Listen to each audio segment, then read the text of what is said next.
Assalamualaikum Football United ringan amatiran ala gua.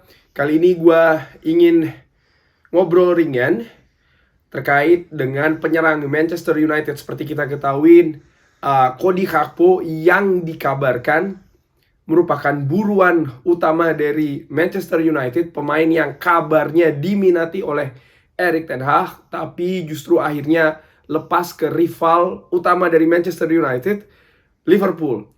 Gue sudah bahas di 2 video sebelumnya tentang update-nya, lalu juga ngobrol ringan tentang kenapa kok bisa lepas ya Cody Gakpo dari Manchester United. Terima kasih yang sudah nonton, yang belum, nah bisa cek videonya. Oke, kali ini gue nggak mau ngobrolin tentang kenapa kok bisa lepas, update-nya juga sudah pada tahu. Gue ingin, Manchester United kehilangan Cody Gakpo, tapi seperti yang ditulis di The Athletic, kalau Erik ten Hag ini punya rencana transfer, yaitu adalah kita harus bisa mendapatkan seorang striker. Ini gue ambil dari The Athletic, ditulis oleh Dan Sheldon.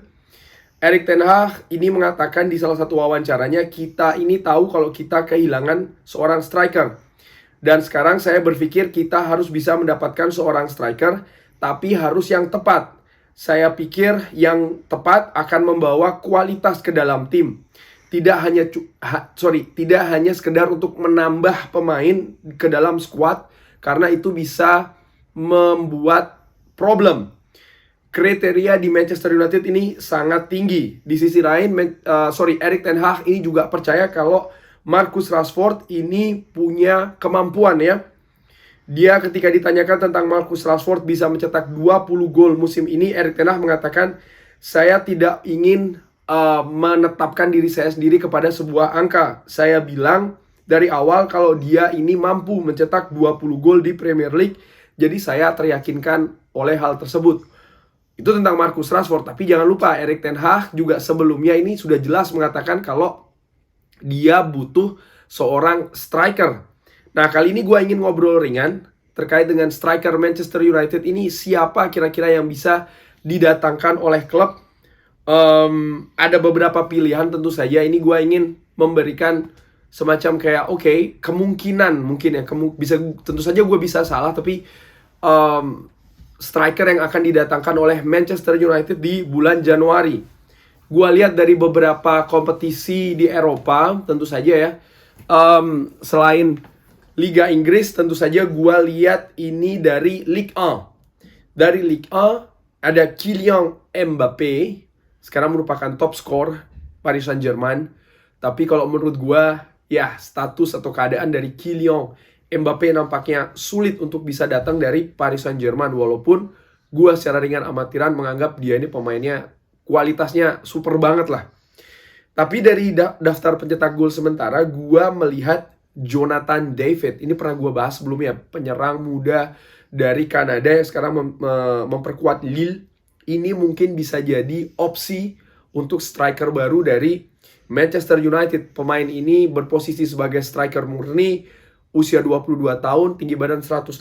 Menurut gue ya merupakan, kalau dari sisi fisik dan juga bagaimana raihan golnya bersama dengan Lille di beberapa tahun belakangan ini, angkanya cukup bagus. Bisa jadi didatangkan oleh Manchester United sebagai striker. Kenapa tidak ya? Nama kedua, gue lihat dari Liga Italia. Di situ ada Victor Osimhen, ada Marco Arnautovic yang kabarnya pernah didekati tapi tidak dilanjutkan prosesnya oleh Manchester United. Ada Lautaro Martinez yang sempat juga dikaitkan dengan Manchester United. Tapi gue justru melihat ke pemain yang sekarang ini di posisi pencetak gol terbanyak di Serie A, Dusan Vlahovic. Victor Osimhen pernah dikaitkan dengan Manchester United. Victor Osimhen harganya menurut gua akan sangat tinggi sekali, 100 juta minimal. Dan menurut gua ya sang pemain happy dengan Napoli. Napoli juga menganggap sang pemain ini merupakan pemain pilar di lini depan. Menurut gua akan sulit untuk bisa dilepas dari Napoli. Dan gua melihat Dusan Vlahovic ini merupakan suatu kemungkinan. Kenapa gue bilang kemungkinan? Karena pemain ini pemain muda, 22 tahun, tinggi badannya 180, posisi penyerang, pemain kidal pula. Nampaknya ini juga bisa dijadikan pilihan. Tapi melihat Juventus mendatangkan pemain ini dari Fiorentina dengan angka cukup tinggi 75 juta euro, dan didatangkan di bulan Januari tahun lalu, maka ya nampaknya kalaupun dilepas harganya pun juga akan tinggi. Dan menurut gua sih Manchester United ini dalam tanda kutip terlambat. Harusnya pada saat Januari tahun lalu ya, mereka berusaha untuk mendatangkan Dusan Vlahovic, pemain internasional Serbia yang telah menciptakan 10 gol bagi negaranya. Lalu gue juga melihat di Bundesliga ada Christopher Nkunku. Bagi Sobat Football United yang mengikuti channel ini, Christopher Nkunku merupakan pemain yang gue rekomendasikan bahkan sebelum musim panas tahun ini. Gue melihat pemain ini pemain yang bagus, berkualitas, bisa mencetak gol, dan ternyata sayangnya sudah dia sudah ke Chelsea. Jadi menurut gue tidak mungkin ya.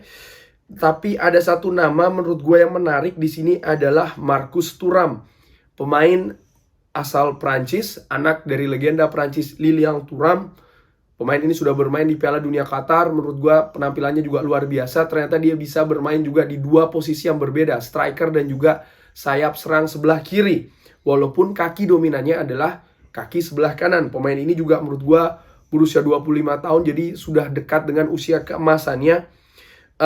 Bisa dilihat dari heat maps-nya juga, dia ketika bermain dengan klubnya ya, Borussia Mönchengladbach, ini lebih banyak bermain di sektor penyerang, striker di depan. Selain Marcus Thuram, karena kan kalau Marcus Thuram, nama-nama tadi yang gue sebutkan sebelumnya, termasuk Dusan Vlahovic, lalu juga Jonathan David, harga mungkin tinggi.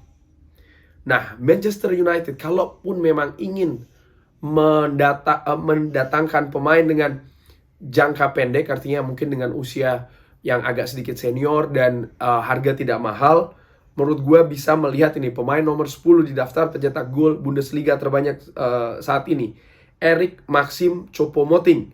Pemain ini striker, memperkuat Bayern Munchen, sebelumnya pernah memperkuat Paris Saint-Germain, bermain kemarin di Piala Dunia Qatar bersama dengan Kamerun, mencetak gol juga di sana.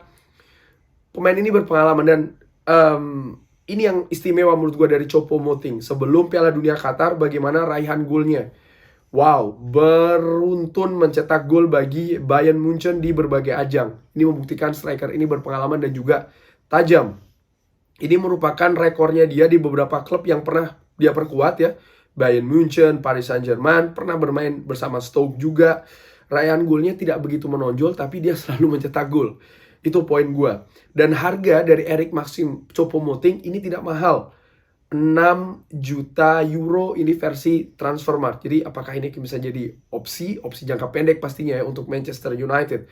Lalu selain Eric Maxim Choupo-Moting juga ada seorang Memphis Depay. Pemain ini valuasinya ada di 20 juta euro versi Transfermarkt. Tapi kabar terbaru atau yang paling akhir gue dapatkan adalah Barcelona bersiap untuk melepas pemain ini dengan harga sangat murah. Bahkan tidak mungkin akan gratisan ya untuk Memphis Depay. Pemain yang tentu saja pernah memperkuat Manchester United dari PSV Eindhoven. Pada saat itu dia menilai kenapa gagal di Manchester United karena terlalu hijau, belum ada pengalaman, mentalnya belum kuat, belum cukup, belum besar.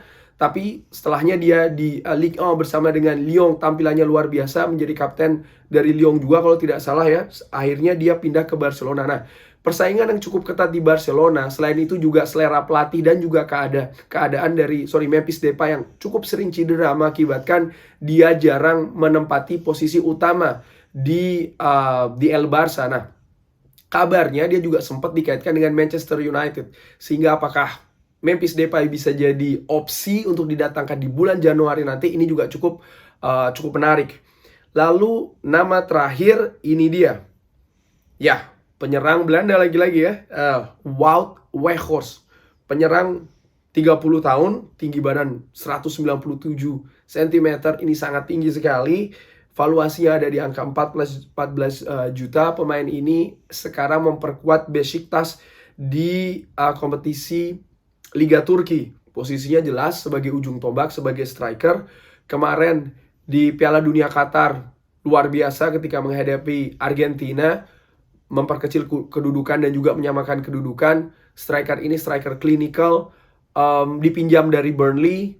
Bisa dilihat ini raihan gol bersama Burnley tidak banyak karena pada saat itu memang ya seperti kayak dia ini didatangkan untuk immediate effect. Waktu tidak cukup banyak menurut gue untuk dia beradaptasi sehingga tampilannya kurang maksimal. Atau bisa jadi juga pelatih dan juga pemain lain ya kurang bisa mengerti, kurang bisa beradaptasi dengan gaya main Wout Weghorst, ataupun juga sebaliknya. Ini bisa saja terjadi sehingga striker yang sebenarnya sudah gue amati ketika bermain di AZ Alkmaar sebelum pindah ke Bundesliga memperkuat Wolfsburg, bahkan raihan golnya sangat luar biasa bersama Wolfsburg, ini tampil tidak cukup bagus di Burnley. Walaupun tentu saja dia punya keunggulan fisik yang sebenarnya dinilai cocok untuk Liga Inggris. Nah, ini menurut gue juga bisa dijadikan solusi.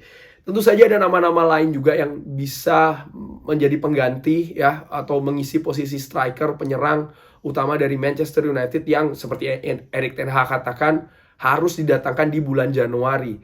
Hanya saja apakah untuk jangka pendek, artinya nanti Manchester United mencari pemain yang mungkin untuk pinjaman ataupun dengan harga murah yang nanti ketika musim panas baru akan mendatangkan pemain yang mungkin premium, bisa dikatakan demikian, atau justru di bulan Januari ini sudah bisa mendatangkan pemain dengan kualitas premium itu. Walaupun menurut gua ringan amatiran nampaknya sulit, ada dua hal seperti biasa, dua hal. Nomor satu adalah kondisi market di mana nampaknya tidak banyak pemain yang tersedia ya di bulan Januari ini. Kalaupun ia juga harganya menurut gua akan tinggi, di mana akan mempengaruhi faktor nomor 2 yaitu adalah kondisi keuangan klub yang menurut gua keadaannya juga sedang tidak bagus ini ya, di mana musim panas kemarin kabarnya juga over budget dan memang rencana awalnya baru di musim panas tahun depan akan mendatangkan pemain atau lebih banyak mengeluarkan budget dibandingkan dengan di bulan Januari ini. Kurang lebih demikian dari nama-nama tadi. Siapa menurut Sobat Football United yang mungkin cocok untuk didatangkan oleh Manchester United atau Sobat Football United ada nama lain? Gue pengen tahu, silahkan drop di kolom komen. Terima kasih sudah menyaksikan. Jangan lupa like, subscribe. Wassalamualaikum warahmatullahi wabarakatuh.